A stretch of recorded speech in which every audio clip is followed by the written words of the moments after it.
나이다. 아멘. 할렐루야. 우리 옆 사람에게 주님의 은혜가 마음에 있기를 원합니다. 이렇게 한번 인사 한번 하겠습니다. 어느 한순간에 하나님의 은혜를 잊고 살아가는 것은 아닌가. 일본에서 일본 선교사님들이 생활하는 삶이 너무나 열악하고 또 우리가 인간적으로 너무나 비참해 보이고 너무나 힘들어 보였습니다. 그래서 그분들을 좀 위로해야 되겠다는 마음이 들어서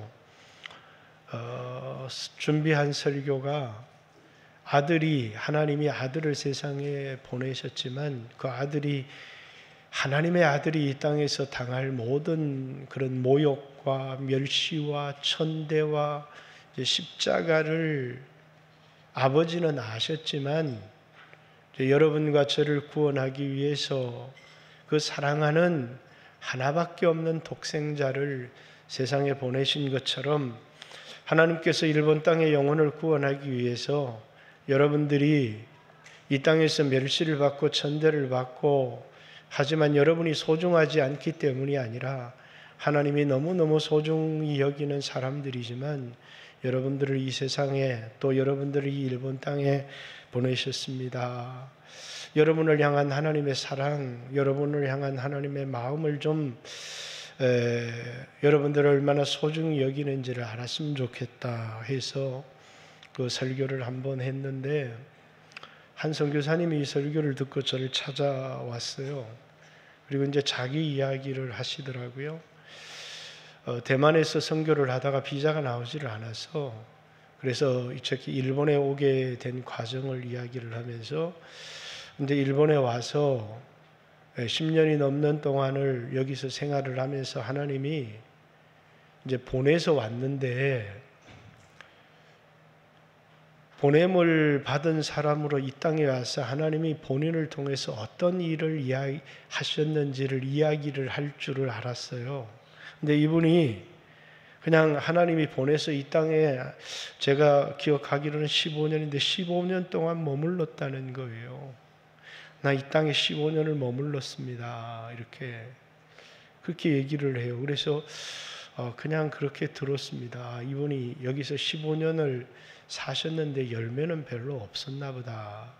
이렇게 이제 생각을 하고 그분의 얘기를 듣고 조금 그 말의 의미를 좀 제가 이해를 하고 좀 이렇게 위로해 주었으면 좋았을 텐데 그리고 이제 그분이 폐예배를 설교하러 올라가서 요한복음 15장 거하다라는 그 거하다를 이제 머물다 일본 땅에 머물렀다는 이야기를 하셨어요. 일본 땅에 본인이 머물렀다. 그렇죠. 이제 아브라함이 하나님의 본토 친척 아비집을 떠나라 해서 떠났습니다. 그리고 내가 내게 지시할 땅 그 땅에 머물라. 그래서 그 땅에 머물렀어요. 그가 그 땅에 머무른 동기가 뭐냐면 얼마든지 돌아올 고향이 있었지만 더 나은 삶이 그에게 있었지만 하늘에 있는 더 낮고 영구한 그 본향을 바라보면서 그와 그 아들과 그 손자와 함께 장막 가운데 머물렀다. 이렇게 얘기를 합니다. 그가 그 땅에 머물렀던 중요한 동기가 뭐라고요? 더 낮고 영구한 산업 때문에 하나님의 말씀에 순종하기 위해서 그 말씀에 순종하기 위해서 얼마든지 돌아올 기회가 있지만 그러니까 이 선교사님 얘기도 자기에게도 얼마든지 더 나은 삶을 살아갈 기회가 자신에게 있지만 그러나 하나님이 보내셨고 하나님이 머물라고 해서 별 열매가 맺히지 않는 그 땅에 15년이 넘는 동안 머무르고 있습니다. 라고 하는 제가 그 이야기를 들으면서 하나님의 말씀에 순종하기 위해서 머무르는 그 선교사님의 삶을 예수님은 기억해 주실 겁니다. 세상 누구도 선교사님의 삶을 인정하지 않을지 몰라도 그러나 예수님만큼은 선교사님의 그 마음의 동기 예수님의 말씀, 보내신 사명을 저버릴 수가 없어서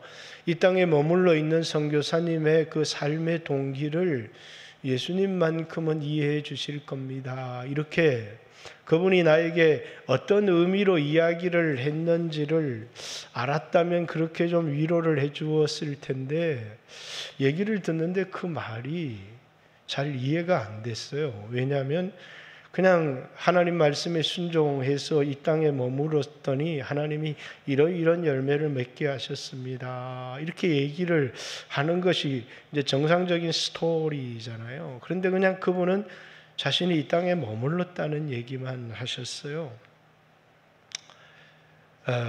왜 머물렀느냐?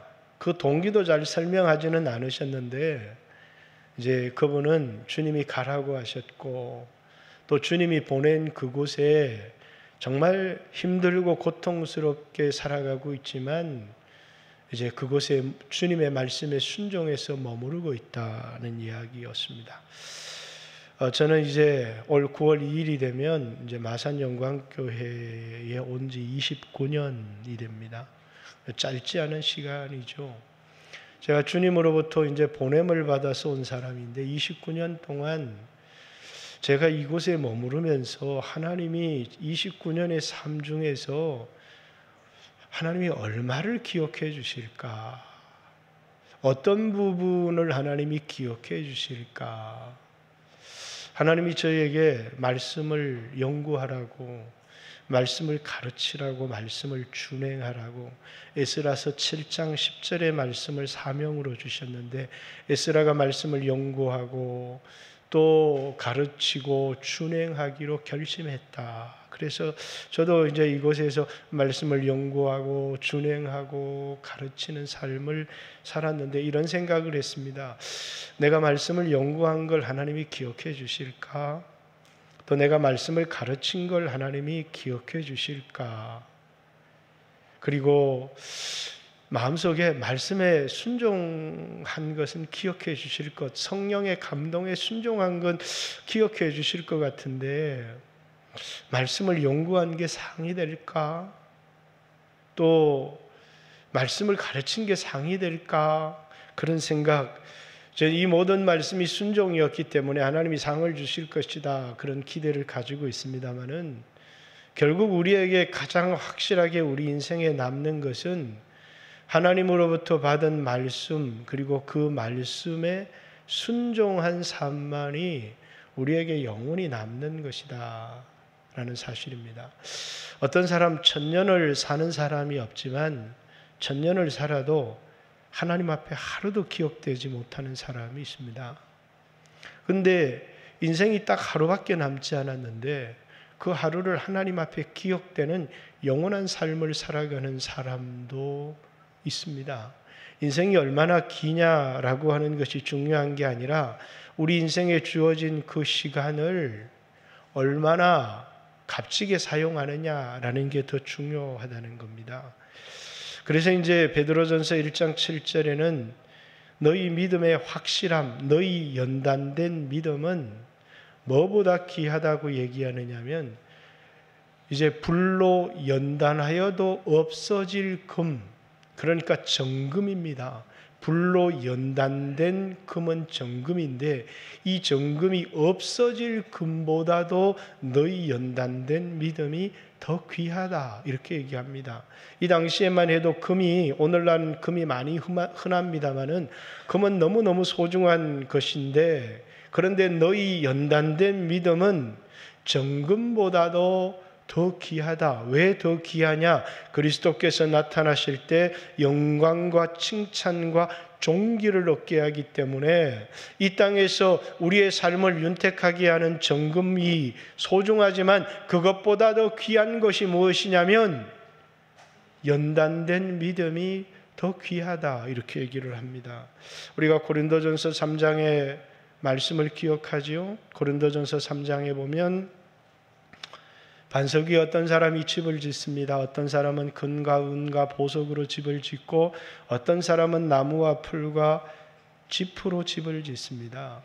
그 집을 지은 것이 다 하나님으로부터 인정을 받는 것이 아니라 그들이 수고한 것을 불로 그들의 공력, 그들의 수고를 테스트해 보시겠다는 거예요. 그래서 금과 은과 보석으로 이 불을 통과하고도 남은 사람은 뭘 받느냐면 상을 얻고 구원을 얻고라고 말하는 것이 아니라 상을 얻는다는 것입니다. 그러나 나무와 풀과 짚으로 집을 지은 사람은 다 불타버리기 때문에 어떤 상도 얻지를 못하고 그 사람은 이제 구원을 얻되 부끄러운 구원, 벌거벗은 구원을 얻는다. 이렇게 이야기를 합니다. 여러분과 제가 다 예수님의 은혜로 구원을 얻었는데 우리의 삶 가운데서 하나님 앞에 기억될 것들이 있다면 그건 상을 받을 것이고, 여러분들이 수고하고 애쓰고 희생하고 헌신했지만 그것이 하나님을 기쁘시게 할 것이 되지 못한다면 여러분의 수고, 여러분이 지은 집, 여러분이 쌓아 올린 공로들이 다 뭐가 된다는 거예요? 죄로 바뀌어져 버릴 것이고 어떤 상도 받지 못할 것이다. 구원은 어때? 여러분이 수고해서 얻은 구원이 아니라 예수 그리스도의 십자가의 그 공로로 얻은 구원은 있지만 어떤 상도 받지 못할 것이다. 이런 이야기를 합니다. 마태복음 7장 마지막의 말씀도 마찬가지입니다. 반석 위에 집을 지은 사람과 모래 위에 집을 지은 사람이 나옵니다. 반석 위에 집을 지은 사람은 말씀을 듣고 순종한 사람인데 그 사람은 뭐라고요? 이 세상에 그리스도께서 오시는 그날, 물론 이 땅에서 위기를 만나고 어려움을 만날 때도 그 위기를 넘어서는 은혜가 있지만 이 땅이 끝날 때 그 사람이 말씀에 순종했던 삶은 하나도 없어지지 아니하고 그 사람은 상을 받지만, 그러나 모래 위에 집을 지은 그 사람은 다 무너져 버리고 없어져 버릴 것이다. 이렇게 이야기를 합니다. 결국은 우리 인생의 가장 소중한 것은 뭐냐면 내 인생에 몇십 년을 살았든 아니면 짧은 인생을 살았든 내게 남을 수 있는 게 뭔가라고 하는 겁니다. 욕심을 위해서, 야망을 위해서 이 땅에 열심히 살았어요. 그런데 아무것도 남는 게 없더라는 겁니다. 그런데 어떤 사람들은 이 땅에 수고한 것들을 하나님이 다 인정해 주시더라라는 것입니다. 그것은 우리의 마음의 동기가 어디에 있느냐가 너무너무 중요하더라는 거예요. 그저 사람에게 인정을 받기 위해서, 또 아니면 세상에서 성공하기 위해서 열심히 했는데 그것은 하나님 앞에 아무것도 남는 것이 없고 인정받는 것이 없고 사람들이 볼 때는 환호하고 칭찬할 만한 업적이지만 불을 통과하지 못하더라는 것입니다. 그 불을 통과하지 못하는 그 믿음은, 불을 통과하지 못하는 인생의 모든 수고는 헛된 수고일 뿐이고 그것은 자신의 정욕에서, 자신의 야망에서 나온 수고였을 뿐이다라는 얘기를 우리에게 가르쳐주고 있는 것입니다. 오늘 본문의 이야기도 베드로가 이 편지를 쓰는, 중요한 편지를 쓰는 이유를 설명을 하고 있습니다. 1절, 2절에 보면 사랑하는 자들아, 내가 이 둘째 편지를 너희에게 쓰노니 이 두 편지로 너희의 진실한 마음을 일깨워 생각나게 하며 곧 거룩한 선지자들의 예언의 말씀, 구약 성경을 말하는 겁니다. 주 대신 구주께서 너희들의 사도들로 말미암아 명하신 것 신약 성경을 얘기합니다. 기억하게 하려 하노라. 예언자들을 통해서 하신 말씀과 사도들을 통해서 하신 말씀, 우리가 이제 사도라는 것은 주님을 직접 만난 사람들이고 주님으로부터 말씀을 받은 사람, 성경을 기록할 수 있는 사람들을 사도라고 합니다. 그래서 교회는 사도들과 선지자들의 터 위에 세워졌다라고 하는데, 예언의 말씀과 사도들을 통해서 우리에게 하신 말씀을 기억나게 하기 위해서 지금 너희에게 이 편지를 쓰는 것이다, 이렇게 얘기를 합니다. 왜냐하면 이제 어떤 사람들이 와서 하나님의 말씀과 다른 것을 가르치기 시작한 겁니다. 그 사람들이 가르친 것은 뭡니까? 이 세상의 미래에 대하여 뭐라고 얘기를 하느냐면, 이제 초대교회 성도들은 주님이 곧 올 것이다. 주님이 곧 올 것이다를 기다렸는데 그 기다리던 사람이 한 사람, 두 사람 이제 잠을 자고 죽어가기 시작했습니다. 그러면서 주님이 안 오는 거 아니야? 라고 하는 마음의 의심이 찾아왔을 때 거짓 선생들이 일어나서 그들이 뭐라고 가르쳤느냐면 만물이 예전부터 있었고 지금까지 하나도 변한 것도 없고 앞으로도 여전히 있을 것이다 라고, 주님의 재림은 없다고, 하나님의 심판은 없다고 이렇게 가르치기 시작한 겁니다. 여러분, 한국 교회 기독교가 주님의 재림을 기다리면서 영원한 양식을 위해서 일하는 그리스도인들이 얼마나 될까요?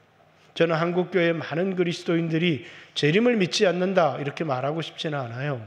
그러나 많은 사람들이 신앙생활을 하는 중요한 이유가 이 땅에 내가 당하는 어려움들을 해결하기 위해서, 사업의 어려움을 당했을 때 주님의 도움을 얻기를 원하고, 자녀가 대학에 들어갈 때 좋은 대학에 들어가는데 주님의 도움을 얻기를 원하고, 내 인생의 위기를 만났을 때 그 위기를 넘어서게 하는 하나님의 은혜를 경험하기를 원하지만, 정작 영원한 것을 준비하며 살아가는 사람이 얼마나 될까라고 우리 자신에게 물어본다면, 오늘 한국교회에 물어본다면 저는 그 수준이 아주 비참할 거다 이렇게 생각합니다. 왜냐하면 많은 사람의 기도와 많은 사람들이 신앙생활하는 중요한 이유들이 그냥 이 세상에서 복을 받기 위해서, 이 세상에서 잘 되기 위해서, 그리고 내가 성공하기 위해서 신앙생활하는 사람들이 너무너무 많기 때문입니다. 그러나 초대교회 성도들은 그렇게 신앙생활을 하지를 않았어요. 그들은 주님이 속히 오실 것이다 라고 주님을 기다리면서 자신의 정욕대로 살아가던 삶, 자신의 욕심대로 살아가던 삶을 버리고 하나님 말씀대로 살아가기 위해서 자신을 하나님의 말씀에 맞추고 자신의 삶을 조종하며 살아가기를 시작했습니다.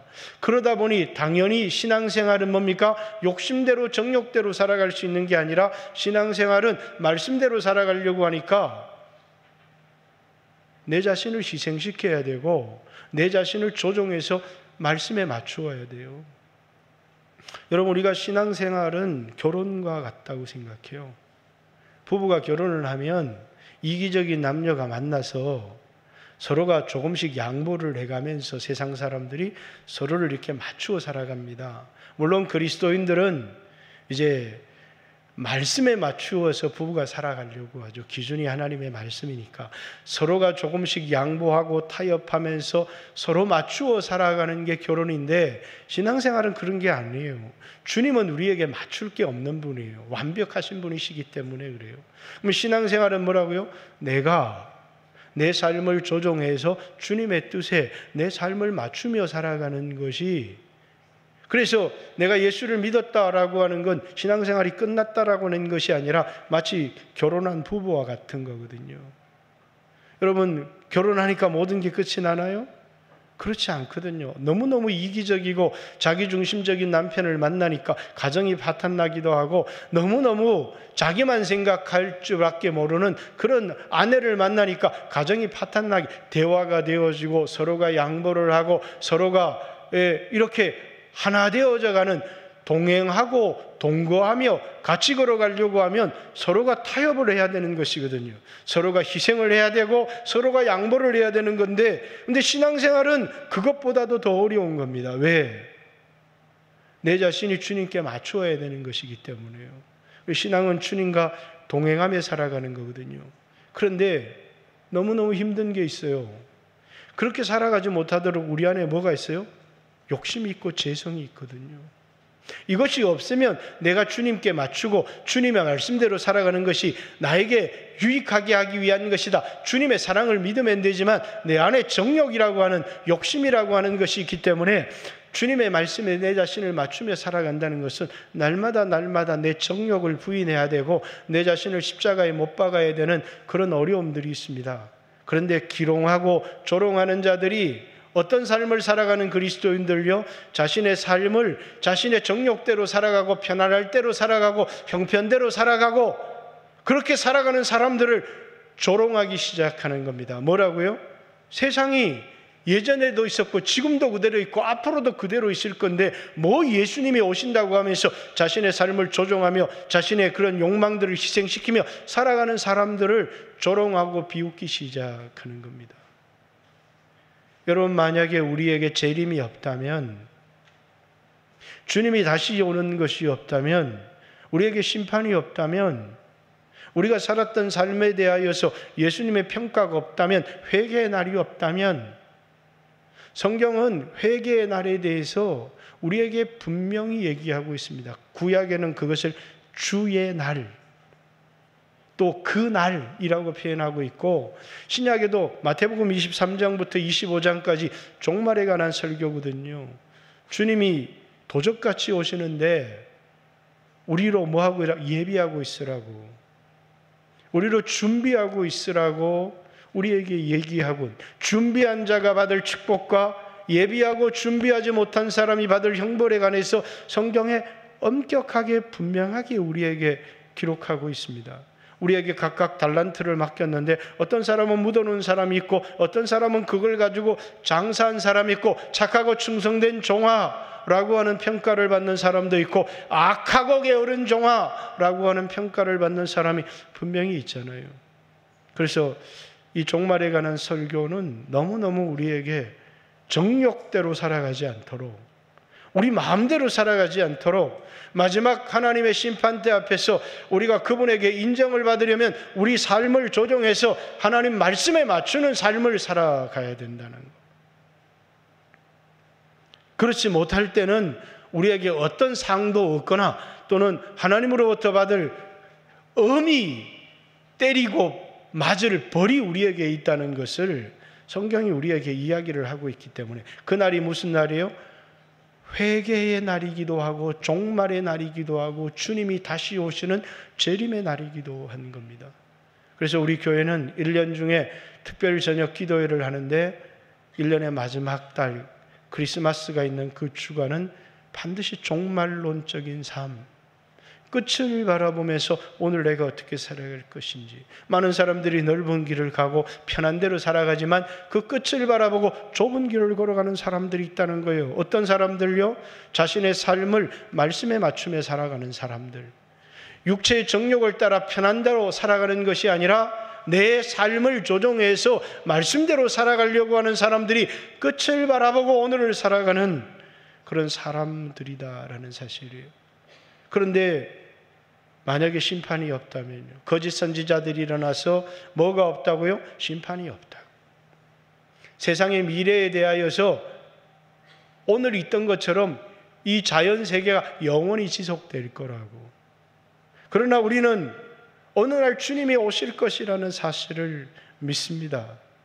그것이 비록 더디어 오신다고 할지라도, 그래서 우리가 살아있을 동안에 주님이 오시지 않고 우리가 떠날 때, 떠나고 나서 주님이 온다고 할지라도 우리가 살았던 삶에 대한 반드시 회개하고 결산하는 날이 있다는 사실을 믿기 때문에 우리는 우리가 이 땅에서 복음을 위하여서 말씀에 순종하기 위하여 대가를 지불했던 삶을 하나님이 기억해 주실 것이고 그것에 대한 보상이 있을 것이라고 하는, 그 보상이 이 세상에 내가 희생했던 썩어질 것과는 비교도 할 수 없는 영원한 보상이 우리에게 있을 것이라는 사실을 알기 때문에 우리는 그런 삶을 살아가는 사람들이다라는 사실이에요. 그래서 많은 사람들은 편안한 삶을 버리고 복음을 위해서 살아가는 사람들이 있습니다. 여러분, 성도들도 선교사님들을 위해서, 때때로는 복음을 위해서 그 돈을 헌금하지 않았으면 휴가를 자녀들과 함께 좋은 호텔에서 편안하게 보낼 수 있고 얼마나 더 기름지고 얼마나 더 윤택한 삶을 살아갈 수 있겠습니까마는 그것들을 포기하면서 우리는 좁고 협착하고 어려운 길을 걸어가면서 우리는 복음을 위한 기꺼이 대가를 지불하는 이유가 뭐에 있다고요? 우리는 반드시 그날이 있다는 사실을 알기 때문에 우리는 그런 삶을 살아가는 사람들이다라는 겁니다. 주님의 시간이라고 하는 것, 이제 세상은 하루 이렇게 얘기하지만 주님은 천년이 하루 같고 하루가 천년 같다, 이렇게 얘기를 합니다.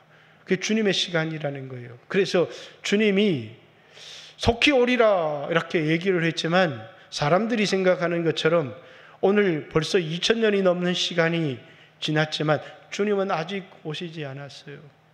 그러나 우리는 여전히 오실 주님을 기다리면서 우리는 주님 앞에 회개할 날을 준비하면서 살아가는 사람들이 여러분과 저입니다. 그냥 하루하루 이 땅의 삶이 다인 것처럼 그래서 수없는 사람들이 세상에 투자하면서 살아갑니다. 세상에 좋은 집을 짓고 세상의 육체의 쾌락을 즐기며 좋은 차를 타고 화려한 삶을 살아가면서 그것이 성공이고 행복이라고 합니다. 그런데 이 삶의 허무함은 뭘 극복하지를 못하느냐면 시간을 극복하지를 못해요.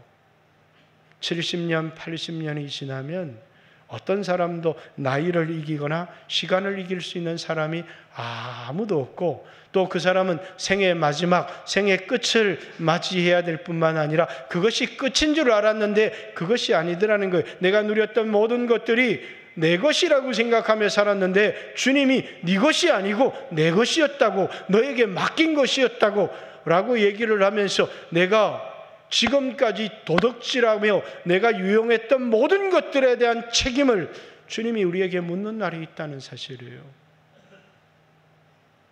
저는 가끔씩 그런 생각을 할 때가 있어요. 여러분들에게 비유를 들고 한 적이 있지만 아가서 3장에 보면 날이 기울고 그림자가 갈 때에 이런 표현이 나옵니다.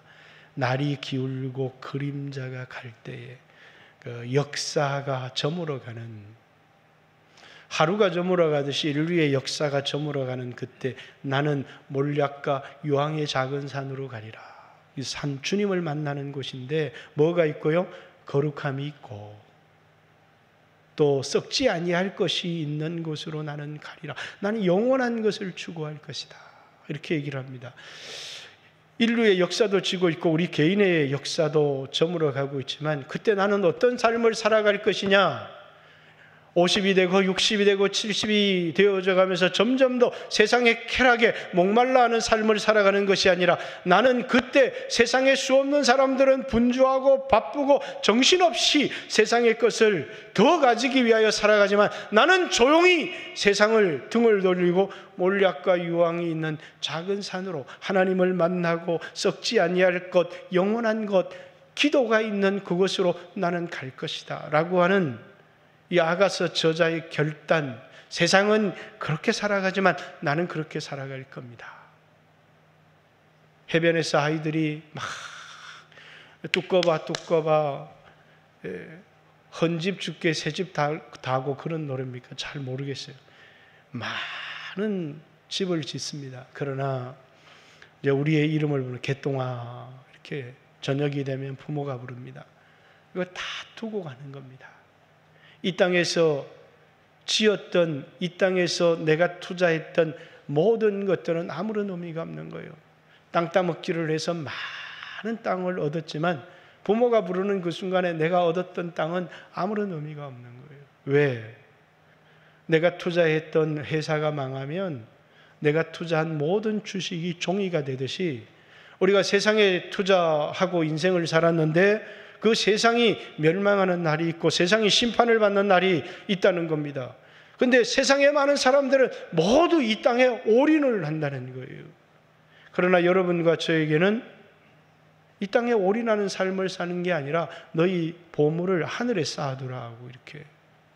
왜 하늘에 쌓아두라고요? 거기는 좀도 동록도 훔쳐가는 도적도 없기 때문에 그것이 영원한 것이기 때문에 요한복음에는 썩을 양식을 위하여 살지 말고 영생하도록 있는 양식을 위해서 살아가라 이렇게 얘기를 합니다. 어떤 조롱하는 사람들은 목사는 참 말을 잘한다고 얘기를 합니다. 왜? 저렇게 하니까 헌금을 안 할 수가 없지. 이렇게 마치 또 여러분의 돈을 뺏어가는 것처럼 여러분이 헌금을 많이 내면 그 돈이 다 제 주머니로 들어오고 제 것이 되면 얼마나 좋겠습니까만은 여러분이 헌금을 많이 한다고 해서 그것이 제 주머니에 들어오거나 제 것이 되어지는 것은 결코 아닙니다. 그것은 많은 선교사님들을 위해서 쓰여지고 하나님 나라를 확장을 위해서 쓰여지고 다음 세대를 위해서 쓰여지고 그리고 복음을 위해서 쓰여지기 때문에 그건 너무나 귀하고 너무나 그것은 가치 있는 것이다 라는 사실입니다. 오늘 여러분과 제가 우리 한 번밖에 없는 인생을 무엇을 위해서 살아갈 건가? 어떤 사람들이 종말은 없어, 예수의 재림은 없어, 이 세상은 예전에 있었던 것처럼 지금도 있고 앞으로도 여전히 있을 거야 라고 주장하는 사람들은 어떤 삶을 살아가게 되느냐 하면 정욕대로 인생을 살아가게 된다는 거예요. 주님을 기다리지 않는 사람들, 그냥 이 땅에서 잘 살기를 원하는 종교의 하나로 기독교를 믿는 사람들은 그저 내가 예수를 믿어서 이 땅에 잘 되는 것이 전부인 사람들이 오늘 한국 그리스도인들 가운데는 굉장히 많다는 거예요. 그래서 여러분들 어떻게 하면 헌금할 수 있을까? 헌금 많이 하면 자녀가 서울대학교 들어갑니다. 헌금하면 여러분이 부자 됩니다. 그건 뭐라고요? 저는 좀 사기라고 생각해요. 우리는 이 땅이 아닌 그 다음 세계, 영원한 세계가 있다는 사실을 성경이 우리에게 약속하고 있습니다. 제가 젊은 날 어떤 목사님이 얘기했습니다. 아무리 불치병이 걸려도 예수님이 우리를 위해 채찍에 맞으셨기 때문에 예수 믿으면 낫는다고. 그래서 나는 앞으로는 어떤 불치병이 걸려도 나는 병 걱정 안 하고 살아도 될 거야. 왜? 예수님 나를 위해 채찍에 맞으셨는데 내가 뭐 때문에 병 때문에 고통을 당하겠어? 근데 제가 병에 걸리고 많은 고통을 당했습니다. 그리고 그 말씀이 내게 이루어지기를, 예수님 채찍에 예수님이 내 연약함을 짊어지시고 예수님이 나를 위하여 채찍에 맞으셨습니다. 이 말씀이 나에게 이루어지게 해주세요. 이 말씀이 나에게 이루어지게 해주세요. 그랬지만 저는 역시 여전히 많은 고통과 어려움을 겪어야 했습니다. 하나님은 이런 과정을 통해서 예수님의 그 말씀이 내 육체가 건강하는 것이 아니라 소망을 안으로 옮기기를 원하셨어요. 아무리 육체가 건강해지고 내가 부자가 된다고 할지라도 이 세상에 소망이 없다는 것을, 우리의 소망은 영원한 하늘에 있다는 것을, 이 땅은 잠시 잠깐 나그네로서의 인생을 살아갈 수밖에 없다는 것을 하나님이 말씀하시는 것입니다. 그리고 오늘 성경에 보면 하나님이 그러면 예수님이 왜 이렇게 늦게 오시느냐? 예수님이 재림을 지연하시는 중요한 이유가 뭐냐면 이 땅에 많은 사람들이, 하나님의 백성들이 회개하고 돌아올 수 있도록, 또 예수 믿는 여러분과 제가 썩어질 것을 위하여 살아가는 삶을 포기하고 영원한 삶을 준비하는 삶을 살아갈 수 있도록 주님은 우리에게 회개의 기회를 주시기 위하여 재림을 지연하고 있다, 이렇게 얘기를 합니다. 그러니까 주님이 아직 오시지 않았다는 것은 여러분과 저에게 뭐가 있다는 거예요? 기회가 있다는 것을 의미합니다. 썩을 것을 위하여 살아가는 것이 아니라 영원한 것을 위하여 살아갈 기회가 여러분과 저에게 있다는 것을 의미합니다. 지금까지 내가 살아왔던 삶을 돌아보아야 되는 겁니다. 정말 내가 살아왔던 삶이 하나님께 기억될 만한 순종의 삶은 얼마나 있는가? 나는 주님의 말씀 때문에 내 삶을 희생하고 대가를 지불한 게 나는 어떤 것이 있는가? 내가 이런 길을 가면 성공할 수 있고 평탄할 수 있고 잘 될 수 있는데 주님의 말씀 때문에 그렇게 살지 못했던 것들이 나에게 기억되는 것이 얼마나 있는지를 돌아보아야 되는 것입니다. 초대교회들은 그런 삶을 살아가다가 주님의 재림이 지연되니까 사람들이 유혹하기 시작하는 겁니다. 주님의 재림은 없다. 주님은 다시 오시지 않는다. 이 땅에서 영원히 지속될 뿐이다. 그리고 단지 우리가 예수를 믿는 이유는 그냥 이 땅에서 복을 받고 문제를 해결하고 잘되기 위해서 믿는 것이지 재림은 없어 라고 말하는 그런 거짓 선지자들의 가르침들이 있었다는 거예요. 오늘 여러분과 저도 주님을 기다리지 않는 신앙, 그리고 언제부터 주님이 오신다 그러면 이상한 사람이 돼요. 그런데 주님이 언제 오실지는 아무도 알지를 모르지만 언제 오신다고요? 도적같이 오신다고요. 아무도 생각하지 못한 때에 우리가 주님이 곧 오실 거야 라고 생각하지 못한 때에 주님이 도적같이 오시는데, 그때 한 사람은 데려감을 두고 한 사람은 버려둠을 당할 것이다. 밭에서 일하던 맷돌질을 하던 여인이, 한 여인은 데려감을 당하고 한 여인은 버려둠을 당하게 될 것이다. 이렇게 우리에게 이야기를 하고 있습니다.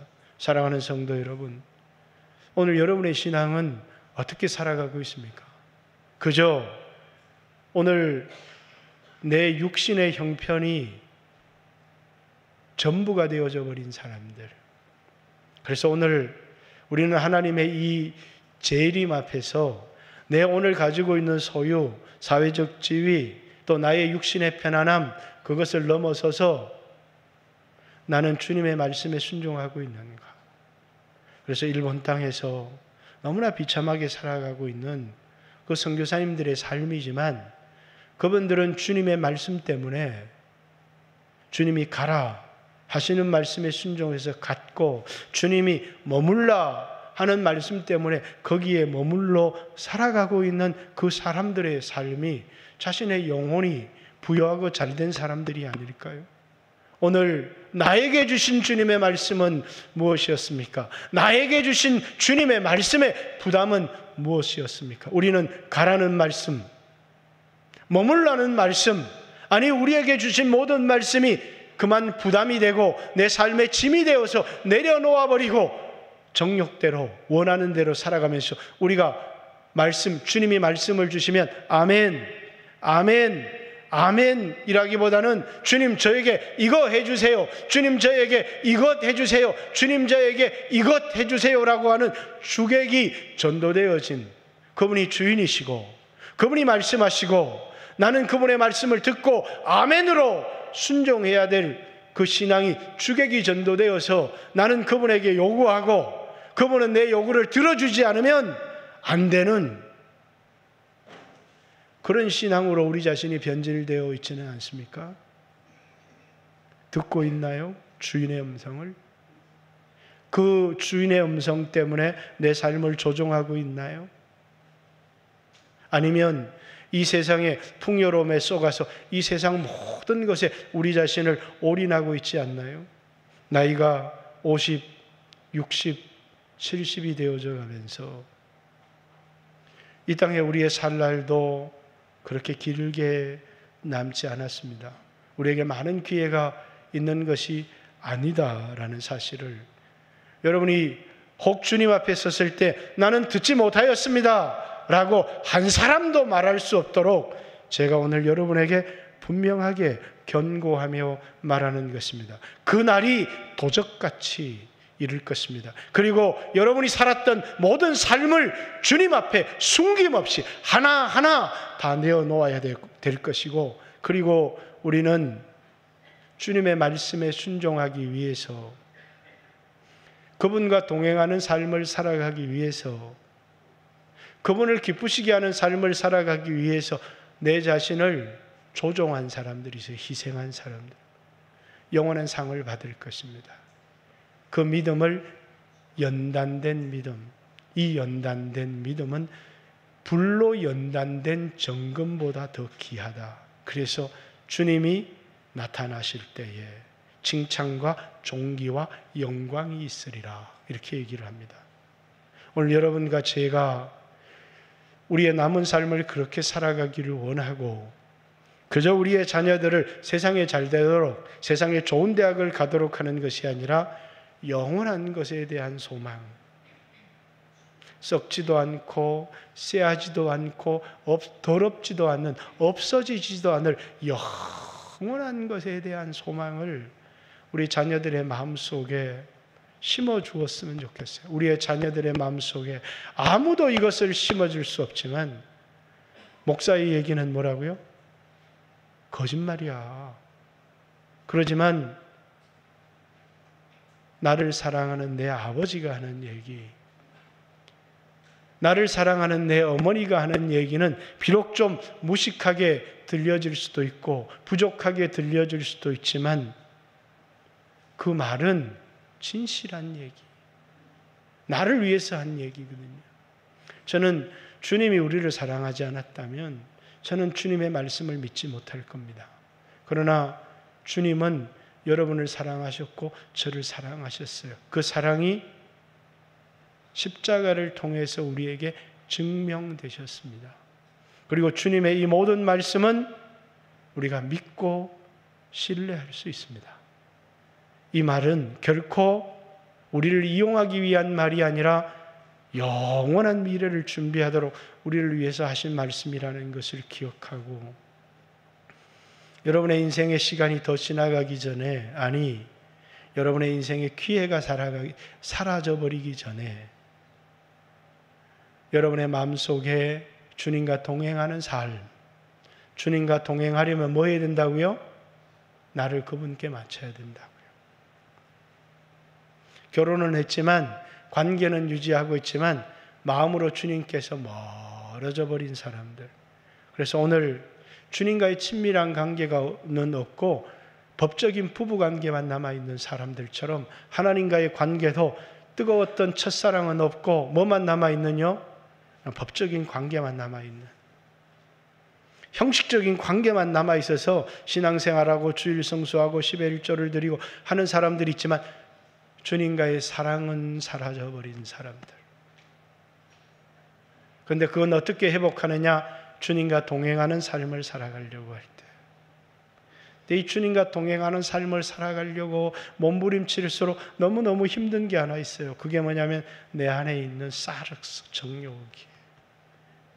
이것이 주님과 동행하는 삶에 끊임없이 방해가 되는, 하나님과 내 사이를 이간시키는 죄의 정욕이 되더라는 거예요. 그래서 우리는 날마다 십자가를 지는 겁니다. 내 자신을 십자가에 못 박는 이유, 내 형편대로, 내 이익대로 살아가지 않고 하나님 말씀대로 살아가는 이유, 그것은 내가 주님과 동행하기 위해서입니다. 주님, 제가 가는 길을 주님이 따라오는 게 아니라 주님이 가신 길을 제가 따라가기를 원합니다. 그러자면 제 삶을 조정해서 주님의 말씀에 맞추기를 원합니다. 그런데 주님, 저는 너무나 약해서 내 안에 있는 이 죄의 정욕이 주님의 말씀대로 살아가지 못하게 합니다. 나에게 더 주님을 사랑하는 마음을 주시고 나에게 성령의 충만함을 주셔서 한 걸음 한 걸음 내 남은 생애를 주님과 동행하는 삶을 살아갈 수 있도록, 그냥 주님 나와 동행해 주세요, 주님 나와 동행해 주세요 기도로 주님이 나와 동행해 준다는 얘기가 결코 아닙니다. 주님과 동행하기 위해서라면 내가 조정해야 될 삶이 나에게 있다는 이야기입니다. 사랑하는 성도 여러분, 그날이 도적같이 올 것입니다. 우리는 그날을 기다리며, 그날을 바라보며, 그날을 기다리며 오늘 육신의 정욕대로 살아가는 삶이 아니라 우리에게 주신 사명대로 말씀대로 살아가며 하루하루 세상의 금보다, 세상의 명예보다 주님과 동행하는 삶이 저에겐 더 소중합니다. 저는 주님과 동행하기를 원합니다. 한 걸음 한 걸음 주님과 동행하며 살아가는 귀한 성도들 되시기를 주님의 이름으로 축복합니다. 2, 3분 정도 간절하게 한번 하나님 앞에 여러분 마음속에 결단이 있다면 기도했으면 좋겠습니다. 하나님, 수없이 그러기를 원하는데 그렇게 하지를 못했어요. 예수님, 나를 도와주세요. 주님과 동행하는 삶을 살아갈 수 있도록, 주님 앞에 칭찬받는 삶을 살아갈 수 있도록, 그래서 이 세상에, 멸망할 세상에 우리 인생을 올인하지 않고 주님께 우리 자신을 드리며 인생을 살아갈 수 있게 해주십시오. 같이 한번 주여 하시고 하나님 앞에 기도 올립니다. 기도 드리겠습니다. 주여. 하나님 감사합니다.